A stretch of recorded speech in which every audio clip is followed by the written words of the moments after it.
पूर्व की कक्षा में हमने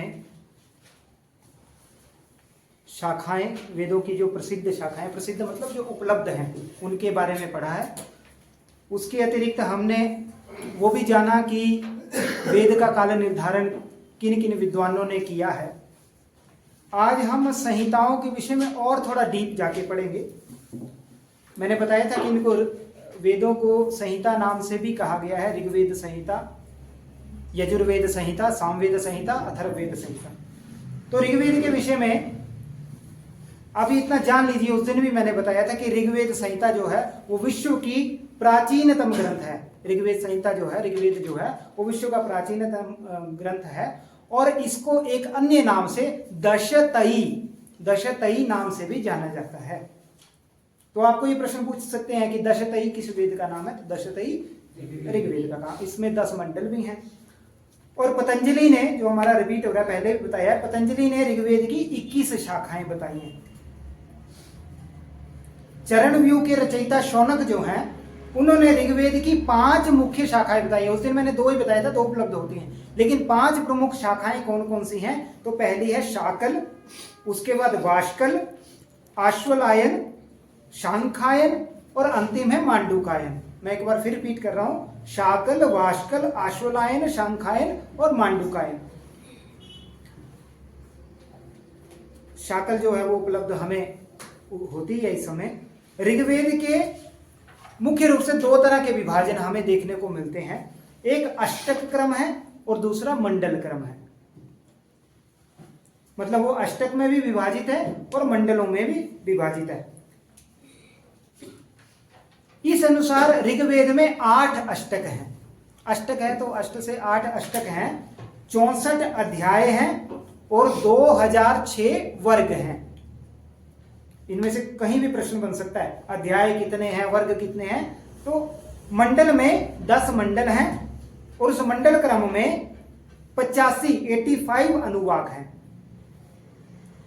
सूक्त जो हैं वो 1028 जो हैं, 1000 से 28 अधिक सूक्त हैं और 10,580 और 1/4, 10,580 1/4 इतने मंत्र हैं। 10,580 का सवा और जोड़ लो तो इतने जो हैं वो ऋग्वेद में, अगर मंडल क्रम से देखें तो मंत्र हमें प्राप्त होते हैं। कितने मंत्र हैं ऋग्वेद में? 10,580 1/4 मंत्र संख्या। और सूक्त कितने हैं? 1028 और अनुवाक जो है 85 और मंडल कितने हैं? 10। तो मंडलों के अंतर्गत सूक्त हैं और सूक्तों में ऋचाएं हैं। मतलब मंडल आ गया, मंडल में सूक्त होंगे और सूक्तों में क्या है? ऋचाएं। जैसे अग्नि सूक्त है उसमें आगे ऋचाएं हैं। ठीक है जी।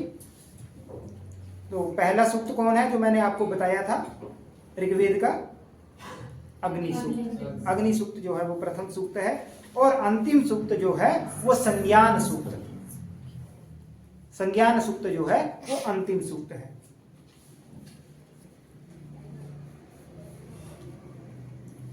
ऋषि की व्युत्पत्ति मैंने बताई है कि ऋषि जो है वो दर्शनार्थ से बना है और ये अर्थों के दृष्टा है, मंत्रों के दृष्टा है, इसलिए बोला ऋषयो मंत्र दृष्टारः। यस्य वाक्यम स ऋषि। कात्यायन ने अपनी सर्वानुक्रमणी में ऋषि की ये परिभाषा दी है, यस्य वाक्यम स ऋषि। ऋग्वेद का जो प्रथम मंडल है उसके ऋषि है मधुच्छंदा। द्वितीय मंडल के अक्रम से लिखते जाइए। द्वितीय मंडल के ऋषि हैं गृत्समत। इस कारण से उसको गार्स्मदम मंडलम कहते हैं। द्वितीय का नाम जो है वो गार्स्मदम मंडलम। तृतीय मंडल के ऋषि विश्वामित्र, इसलिए इस मंडल का नाम हो गया वैश्वामित्र मंडलम। ऋग्वेद का चतुर्थ मंडल जो है उसके ऋषि वामदेव। पंचम के अत्रि, षष्ठ के भारद्वाज, सप्तम के वशिष्ठ, अष्टम के कण्व तथा उषना। नवम मंडल के मधुच्छंदा, अब मधुच्छंदा दोबारा रिपीट हो रहा है, ठीक है। दशम मंडल के भृगु, एक बार फिर से मैं एक बार देख लीजिए अगर छूटा हो कोई। पहले का मधुछंदा, दूसरे के गृत समद, तीसरा विश्वामित्र, चौथा वामदेव, पंचम अत्रि, षष्ठ भारद्वाज, सप्तम वशिष्ठ, अष्टम कण्व तथा उषना, नवम के मधुछंदा, दशम के भृगु। इस तरह 10 मंडलों के आपको हमने अब आगे ऋषि बता दिए। अब इसमें थोड़ा सा समय की वह भेद है 10 मंडलों में। पहले मंडल को छोड़कर 2 से लेकर 7 तक, दूसरा, तीसरा, चौथा, पांचवा और 7वां, ये प्राचीन है। ये मंडल जो है वो प्राचीन है और ये किसी वंश विशेष से संबंधित हैं, इसलिए इनको परिवार मंडल भी कहते हैं। 2 से लेकर 7 तक को एक चिन्ह बनाकर उसको आप बोल सकते हैं परिवार मंडल या वंश मंडल। तो आपको पूछ सकते हैं कि वंश मंडल से क्या अभिप्राय है, तो 2 से 7 जो है वो वंश मंडल। अष्टम मंडल काण्वों और अंगिरसों के द्वारा परिदृष्ट है। काण्वों और अंगिरसों ने उसको देखा है, प्रगाथा मंडल भी इसको कहते हैं। अष्टम मंडल में 11 खिल सूक्त हैं। खिल सूक्त जो है वो अष्टम मंडल में आते हैं और इन सूक्तों में 80 मंत्र हैं। सोम विषयक मंत्र जो है, सोम का वर्णन वेद में बहुत आता है। सोम का वर्णन जो है वो नवम मंडल में प्राप्त होता है, इसलिए इसको कई बार सोम मंडल भी कहा गया है, क्योंकि सोम का वर्णन है नवम में, इसलिए सोम मंडल या पवमान मंडल कहते हैं। सबसे अर्वाचीन होता है नया, सबसे नया जो मंडल है वो दशम मंडल है। दशम मंडल सबसे नूतन है। ऐसा क्यों, किस लिए कहा, क्योंकि इसकी भाषा जो है वो कुछ आधुनिक लगती है, पुराणों की अपेक्षा से कुछ भाषा को देखने से लगता है ये बहुत आधुनिक है। और इसमें मुख्य रूप से क्या है, तो संवाद सूक्त जो है वो दशम मंडल में हमें देखने को मिलते हैं। ऋग्वेद में मोटे तौर पर 15 छंदों का प्रयोग हुआ है और सर्वाधिक जिस छंद का प्रयोग हुआ है वह है त्रिष्टुप। त्रिष्टुप एक वैदिक छंद है, तो त्रिष्टुप का प्रयोग हुआ है। और सबसे प्रसिद्ध देवता आपको उस दिन बताया था कि इंद्रदेव हैं, और इसके उपवेद क्या है, ऋग्वेद का उपवेद क्या है, आयुर्वेद। ठीक है। कात्यायन जो है उन्होंने ऋग्वेद के सूक्त, ऋचा, शब्द और अक्षर इनकी गणना की है। कात्यायन ने इसके सूक्त भी गिन दिए उन्होंने, ऋचाएं भी गिनी, शब्द भी गिने और अक्षर भी गिने कि ऋग्वेद में कितने अक्षर हैं। ऋग्वेद के अनुसार देवताओं की संख्या 33 है। इन्होंने 33 देवता बताए हैं, जिसमें 11 पृथ्वी स्थानीय, 11 अंतरिक्ष स्थानीय और 11 द्यू स्थानीय। 3 भागों में बांटा है। 11 हो गए पृथ्वी के स्थानीय, 11 अंतरिक्ष स्थानीय और 11 द्यू स्थानीय। मोटे तौर पर स्थूल रूप से आपके पाठ्यक्रम के अनुसार लगभग इतना ही आपको जानना है। इसके बाद हम संवाद सूक्तों पे जाएंगे। तो ऋग्वेद के विषय में हम इतना स्थूल रूप से जान चुके हैं। अब हम यजुर्वेद की ओर जाएंगे। यजुष शब्द से, यजुष शब्द जो है उसका अर्थ होता है यज्ञ, और इसकी एक परिभाषा भी है, गद्यात्मको यजुहु। गद्यात्मक मंत्रों का नाम ही यजु है। इसको दूसरे तरीके से कहें तो गद्यात्मक मंत्रों द्वारा, गद्यात्मक मंत्रों के द्वारा यज्ञ विधान किया जाता है, उस संग्रह को क्या कहते हैं, यजुर्वेद। यजुर्वेद संहिता के आचार्य कौन है, वैशंपायन, और ऋग्वेद के पैल। तो वैशंपायन जो हैं वो इसके आचार्य हैं, और ये मुख्य रूप से वेद कर्मकांड से संबंधित वेद है। अब यजुर्वेद के 2 मुख्य भाग हैं, शुक्ल यजुर्वेद, कृष्ण यजुर्वेद। शुक्ल यजुर्वेद जो है वो वाजस्नेयी संहिता के रूप में प्रसिद्ध है। शुक्ल यजुर्वेद को वाजस्नेयी संहिता भी कहते हैं। वाजस्नेयी शुक्ल यजुर्वेद में 40 अध्याय हैं। अध्याय कितने हैं, 40 अध्याय हैं। और पतंजलि ने यजुर्वेद की 100 शाखाएं बताई हैं। और संप्रति जो हमारे पास उपलब्ध होती हैं वो शुक्ल यजुर्वेद की माध्यन्दिन शाखा एवं काणव शाखा, दो इधर हो गई। और कृष्ण यजुर्वेद की 4 शाखाएं उपलब्ध होती हैं, तैत्तिरीय, मैत्रायणी, काठक और कपिस्थल। इस तरह हमें 6 इसकी जो है वो उपलब्ध होती है। शुक्ल यजुर्वेद की शाखाएं माध्यन्दिन और काणव संहिता जो है वो शुक्ल यजुर्वेद से संबंधित है। माध्यन्दिन संहिता का उत्तर भारत में और काणव संहिता का महाराष्ट्र में प्रचार है। स्थान के विषय में पूछ सकते हैं कि किस संहिता का कहाँ, तो उत्तर भारत में किसका है, माध्यन्दिन संहिता, और काणव संहिता जो है वो महाराष्ट्र में अधिक प्रचारित है। और अब माध्यन्दिन संहिता में 40 अध्याय और मंत्र जो हैं वो 1975 जो है इसके मंत्र हैं। काणव में भी 40 अध्याय हैं, काणव संहिता में भी 40 अध्याय हैं और 2086 इसमें मंत्र हैं। तो माध्यन्दिन में कितने आए मंत्र, 1975, और काणव संहिता में कितने आए, 2086, और अध्याय जो है वो बराबर रहेंगे। कृष्ण यजुर्वेद की 4 शाखाएं, तैत्तिरीय, मैत्रायणी, काठक और कपिस्थल, ये 4 शाखाएं हैं। तैत्तिरीय संहिता में 7 कांड हैं।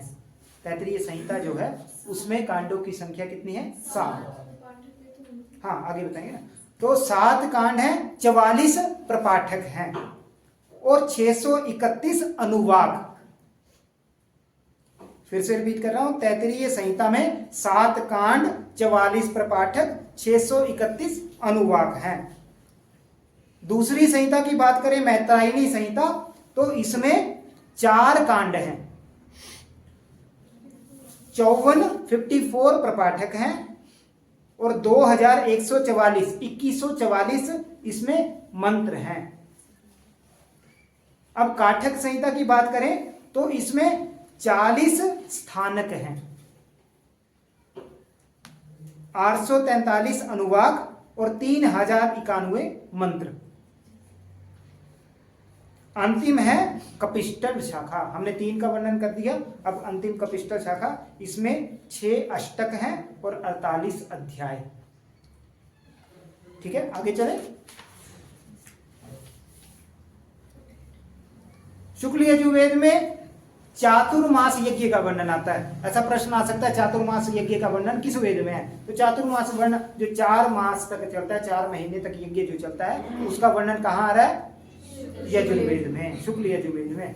उसके अतिरिक्त और यज्ञ कौन से हैं? तो सोमयाग लिखते जाइए, दर्श पूर्णमास,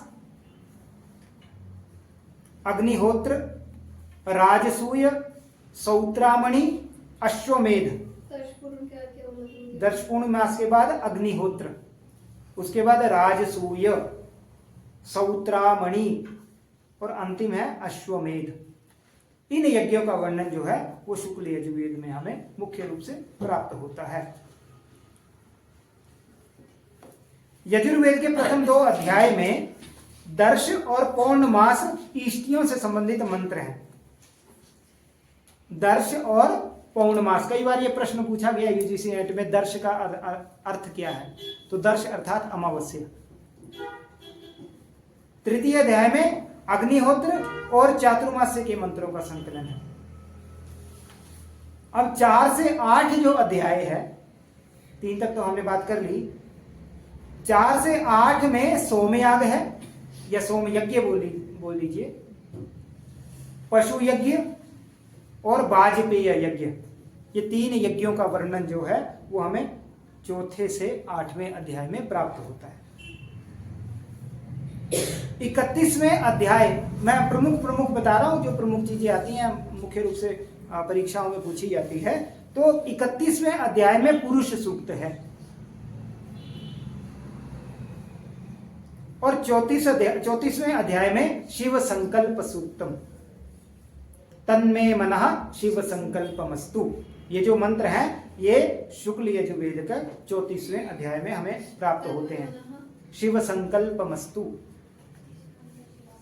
ये अंतिम इस मंत्र का, यज्जाग्रतो दूरमुदैति देवम, ये मंत्र जो है इसमें तन्मे मनः शिव संकल्पमस्तु। तो ये शिव संकल्प जो है वो 34वें अध्याय में, 31वें में पुरुष सूक्त का वर्णन है।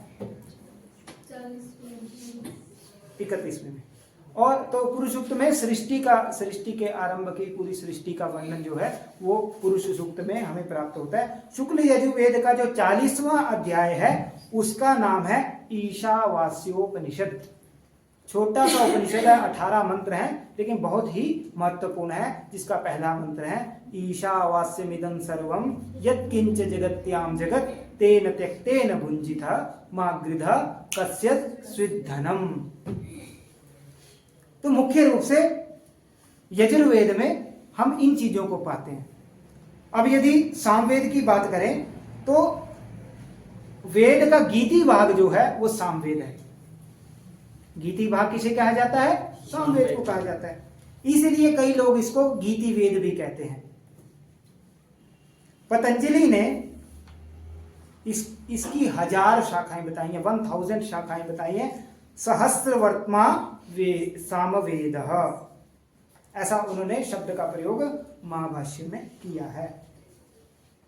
और सामवेद का महत्व आपको इसी से पता लगेगा कि जब गीता में भगवान अपना स्वरूप बता रहे हैं तो वो कहते हैं वेदा नाम सामवेदोस्मि, कि वेदों में मैं सामवेद हूं। तो वो अपने को सामवेद का स्वरूप बता रहे हैं। तो ये गीता में भी सामवेद का यहाँ वर्णन आया है। सामवेद की अभी जो उपलब्ध शाखाएं हैं वो राणायनीय, जैमिनीय और कौथुमीय, 3 शाखाएं जो हैं वो हमें उपलब्ध होती हैं। जैमिनीय शाखा का एक अन्य नाम है जिसे त्वलकार शाखा कहते हैं। सामवेद की सबसे प्रसिद्ध शाखा जो है वो कौथुम शाखा है। कौथुम शाखा जो है वो प्रसिद्ध है और इसमें 2 उच्चारण पद्धतियां बताई गई हैं। 2 तरह से इसको उच्चारित किया जाता है, नागर और भद्र। सामवेद की कौथुम शाखा जो है इसमें 2 उच्चारण पद्धतियां हैं, नागर और भद्र।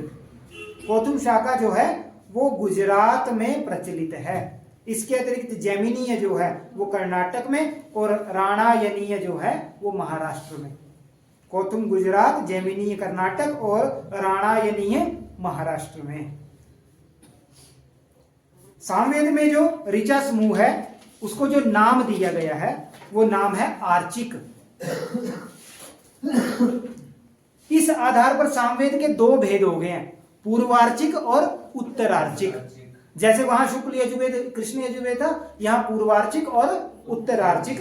ये ऋचाओं के समूह को अर्चिक शब्द बोला है। अब पूर्वार्चिक में 4 कांड हैं। पहला है आग्नेय, दूसरा ऐन्द्र, तीसरा पवमान, चौथा है आरण्यक। ये तो हमारे पास कांड के नाम आ गए, लेकिन इसकी पूरी विषय वस्तु कितनी है उसका मतलब ये कह सकते हैं कि कितना परिमाण है। तो 6 प्रपाठक हैं पूर्वार्चिक में और 650 मंत्र। 6 प्रपाठक, 650 मंत्र। ऐसे उत्तरार्ची की बात करें तो 21 अध्याय हैं और 1225 मंत्र।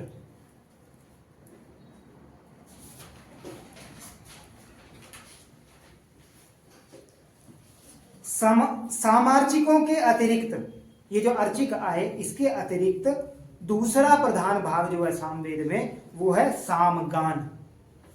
जो महत्वपूर्ण जो वर्णित किया गया है सामवेद में वो क्या है? सामगान। तो पहला सामगान है ग्राम गेय गान, जिसको प्रकृति गान भी कहते हैं या वेय गान भी कहा गया है। उसके आगे अरण्य गान, तीसरा है ऊह गान और चौथा है बड़ा ऊह्य गान। ऊह्य गान जिसको रहस्य गान भी कहते हैं। सामवेद के मंत्रों को संगीतबद्ध करने के लिए परिवर्तन जो होता है उसको साम विकार कहते हैं। मतलब उनको जब गीतात्मक बनाया जाता है तो उसको साम विकार कहते हैं। और ये साम विकार जो है वो 6 प्रकार के हैं। सामगान 4 और साम विकार 6। पहला विकार कौन सा बताया? तो पहला है विकार। साम विकार में पहला आया विकार, दूसरा आया विश्लेषण, तीसरा आया विकर्षण, चौथा अभ्यास, पांचवा विराम, छठा स्तोभ। तो एक बार मेरे साथ बोलेंगे सारे मिलके। पहला विकार, दूसरा विश्लेषण, तीसरा विकर्षण, चौथा अभ्यास, पांच विराम, 6 ये क्या है? साम विराम, विकार। अब सामगान बोलिए। पहला ग्राम्य गान, हाँ ग्राम गेय गान, इसको और क्या बोलते हैं? प्रकृति गान, गान और वेय गान। अच्छा दूसरा अरण्य गान, तीसरा ऊह गान, ऊह गान और चौथा ऊह्य गान। हाँ बड़ा ऊह्य दोनों में, लेकिन अंतिम जो है वो ऊह्य है, ह के पैरों में य, ऊह्य गान। और इसका दूसरा नाम क्या है? रहस्य गान। सामवेद में 7 स्वरों का वर्णन है। इन्हीं 7 स्वरों का वर्णन कहाँ हुआ है? नाट्य शास्त्र में। और इन्हीं के लिए उन्होंने श्लोक रूप में अपने जो 7 स्वर हैं उनको बताया है, वही नाम आ रहे हैं। तो पहला है मध्यम,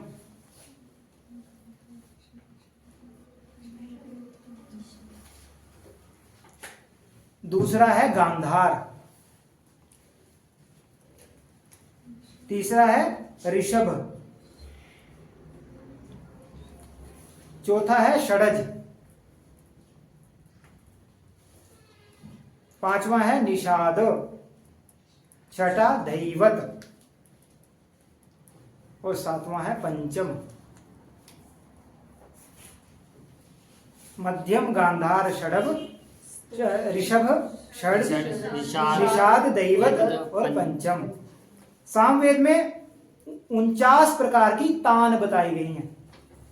संगीत में तान आती हैं, तो तान जो है कितनी बताई गई है? 49 प्रकार की। 21 मूर्छनाएं बताई गई हैं, 3 ग्राम बताए गए हैं और 3 स्तोम बताए गए हैं। सब संगीत से संबंधित है। 49 तान, 21 मूर्छनाएं, 3 ग्राम और 3 स्तोम। सामवेद के आचार्य कौन है? जैमिनी। और देवता सूर्य, इसके देवता जो हैं वो सूर्य हैं। और सामवेद में अधिक क्या है? तो उपासना है। जैसे गद्यात्म को यजुः, वहां यज्ञ की बात हो रही थी, ऋग्वेद में स्तुतियां हो रही थी, यहां पर उपासना है। और इसमें सोमयाग से संबंधित अधिक मंत्र प्राप्त होते हैं, इसलिए इसको सोम प्रधान भी कई बार कहते हैं। तो इस तरह हमने सामवेद संहिता को भी स्थूल रूप से जाना। गंभीर में तो बहुत सारी चीजें हो सकती हैं, हम मंत्रों में एक एक मंत्र का अर्थ कई कई दिनों तक कर सकते हैं, लेकिन स्थूल रूप से ये इसका स्वरूप है। अब अगली संहिता है अथर्ववेद संहिता। अब जो अभिचार मंत्र हैं उनका वर्णन कहाँ किया गया है? अथर्ववेद में। अभिचार होता है जादू टोना इत्यादि जो मंत्र हैं वो कहाँ आ रहे हैं? अथर्ववेद में। अब आगे से आपको कोई पूछ ले तो आप संदर्भ अथर्ववेद का बता सकते हैं। ये वेद जो है वो अंगिरा वंशीय है और अथर्वा ऋषि द्वारा ये दृष्ट है। अथर्वा ऋषि इसके दृष्टा है, अतः इसको क्या कहा जाता है? अथर्वांगिरस वेद। अंगिरा वंशीय है और अथर्वा ऋषि है इसके, तो इसको इसलिए कहा गया अथर्वांगिरस वेद। और इसके अन्य जो प्रसिद्ध नाम है वो आप एक बार लिख लीजिए। भृगवंगिरा,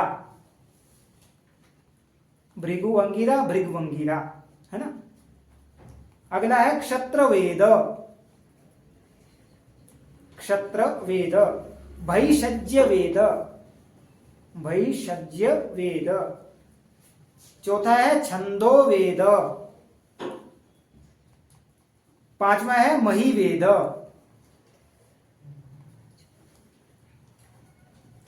अथर्ववेद के आचार्य बच्चों कौन है? सुमंतु। सुमंतु और प्रमुख देव जो है इसके वो सोम है। इसकी जो 9 शाखाएं हैं, पैपलाद, तौद, मौद, शौनकीय, जाजल, जलद, ब्रह्मवेद, देवदर्श और चारण वैद्य। और वर्तमान में 2 उपलब्ध होती हैं, पैपलाद और शौनक। उपलब्ध इसलिए आपको बार बार बताया जा रहा है, कई बार प्रश्न ही ऐसे पूछते हैं कि उपलब्ध शाखाएं कितनी हैं, या इन 4 में से उपलब्ध कौन सी है। शौनकीय शाखा जो है वो सर्वाधिक लोकप्रिय है। अब अथर्ववेद का विभाजन भी हमें पता करना पड़ेगा। अथर्ववेद का विभाजन जो है वो कांडों में हुआ है, इस कांडों में विभक्त है। इसकी जो शौनक शाखा है उसमें 20 कांड हैं और 731 सूक्त। 20 कांड, 731 सूक्त और 5987 मंत्र। 5987 इसमें मंत्र है। किसमें? शौनक शाखा में। और देखिए कि इसके जो आरंभिक 13 कांड हैं उनमें मारणोच्चाटन आदि बताया गया है। उच्चाटन कर देना, मारण कर देना, ये मंत्र जो है वो किसमें बताए गए हैं? अथर्ववेद के शौनक शाखा में। अब आज शाम से पढ़ने मत शुरू कर देना कि इस जादू, सारा जादू जो है वो अथर्ववेद में है, तो हम सीख ही लेते हैं। तो अथर्ववेद का ये मुख्य विषय है। अथर्ववेद में एक सबसे महत्वपूर्ण सूक्त जो है वो पृथ्वी सूक्त है, जिसका एक मंत्र आता है माता भूमि ही पुत्रोहम पृथिव्याः, कि ये भूमि हमारी माता है और हम इसके पुत्र हैं, जिसको भूमि सूक्त भी कहते हैं। इसके अतिरिक्त और जो सूक्त आते हैं वो है ब्रह्मचर्य सूक्त, चाल सूक्त, विवाह चाल सूक्त, विवाह सूक्त, व्रात्य सूक्त, मधु सूक्त, ब्रह्म सूक्त। एक बार बोलेंगे कौन कौन से सूक्त आए इसमें? हाँ, ब्रह्मचर्य सूक्त, आगे चाल, विवाह सूक्त, व्रात्य सूक्त, सभी मिल बोलो, आगे मधु सूक्त और ब्रह्म सूक्त। ये इसके प्रमुख सूक्त हैं। ऐसा नहीं है कि यही है, लेकिन प्रमुख सूक्त जो है वो ये हैं। इसके 5 उपवेद जो है वो हमें मिलते हैं। चाल इसके उपवेद जो है वो पहला है सर्पवेद, अगला है पिशाच वेद, उससे अगला है असुर वेद, उससे अगला है इतिहास वेद, और अंतिम है पुराण वेद।